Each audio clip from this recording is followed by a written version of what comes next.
So I want to come at you here with a video instead of one of my normal posts because this topic is really important to me, and so I just really want to get the message across in my own words as opposed to just typing it all out. So to start off here, one thing that most people don't actually know about me is I was a strength coach before I was actually a run coach. So I did that, I just spent a lot of time learning how to implement exercises and how to program exercises to make an impact on sport performance. And I did this through my master's in strength and conditioning and then lots of internships where I got lots of feedback.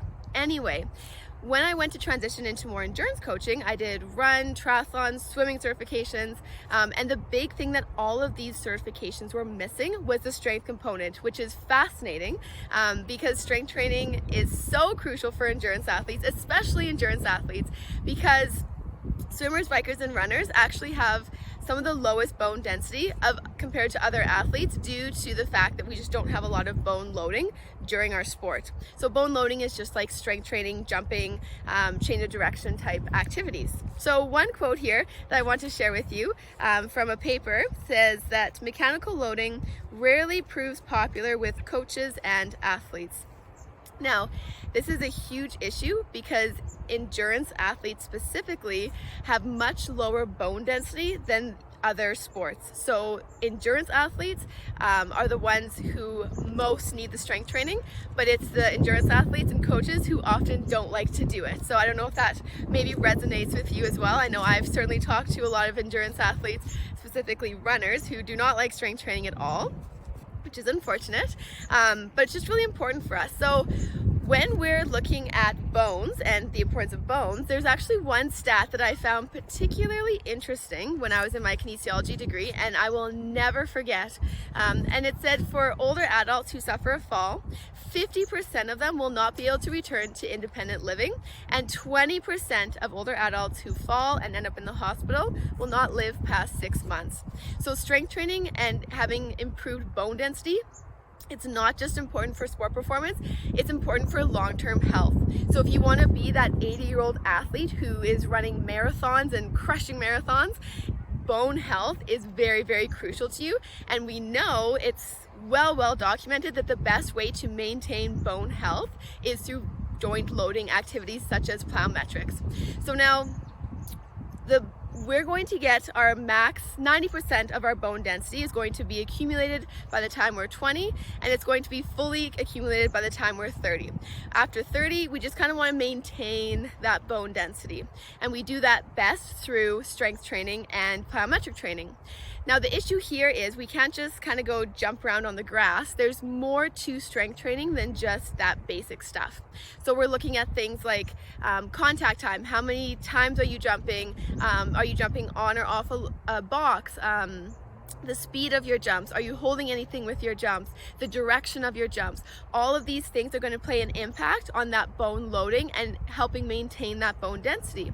Now, if you want your strength training to actually make an impact on not only your bone density, but also your performance, there's a few other factors that you want to consider. So some of those things included, are you doing your strength training before or after your run training? So earlier in the season, for example, I like my athletes to do the strength training before their run training, and later in the season when it's getting closer to races, I like them to do their strength training after their runs. Now this is all going to depend on the type of programming, but it's not just about doing random exercises, but it's how you're programming them in. It's also how you're doing the exercises. So it's not just simply, are you doing the technique properly? Because that's again something that you can just look on Google. But when you're looking at actually programming those in, you're looking at the intensity of those exercises. Are you working on impulse? Are you working on max strength? Are you working on hypertrophy? All of these things are going to affect your time under tension. So how long is each set taking? It's also going to affect the muscle adaptation you're getting. So a lot of people do strength training and they say, oh, well, I get really bulky. Well, it's just because you're doing the strength training wrong. You just need to program it differently, and you can probably continue doing the same exercises but just program differently. You're going to get a different outcome. So this is where the whole Google comes into play. You can Google a ton of different exercises, but that's not going to tell you how to do it because there is no proper way how to do it.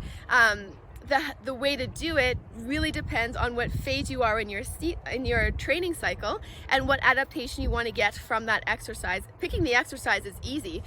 It's really figuring out how you're going to do the exercise to get the adaptation that you're looking for. So in kind of summary here of my little video, the main takeaways that I want you to have is 1, strength training is specifically crucial for endurance athletes because we already have lower bone density than other populations of athletes. And the best way to improve your bone density is through bone loading. So plyometric exercises and strength training. This is going to improve our ability to live independently and reduce the risk of fractures. Not only for independent living, but when we're just looking at performance, when we have stronger bones, we also have a lower risk of things like shin splints and stress fractures because some of these bone issues and these bone injuries come from weaker bones that we can help reduce the risk through strength training. The other thing, aside from just long-term health and just being a healthy human in general, is that we want to use strength training to actually improve our performance. But again, that's not something that comes from Google because the exercises don't matter. One more time, the exercises that you're choosing for your program don't matter. It's how you're doing them. So we can do a squat, we can do a single leg squat, but are we doing them? Do you want to do it fast? Do you want to work on impulse? Do you want to work on max strength? Do you want to work on hypertrophy? These factors that you're going to get out of the exercise, it's how the exercise is done and not just technique, but when you're looking at your whole program and your season program, that's what's going to determine how you're going to do that exercise. And that's really the key that's missing in most endurance programs and something that I really want you to be aware of kind of going into the competitive season here. And I know we don't have races yet this year, but they are coming and these adaptations just take time. So it's really important to kind of start learning these movement patterns and implementing them as soon as you can so that you can maintain that bone density and your performance for as long as you can. So that's all I wanted to say. I hope you got some value out of this and take care.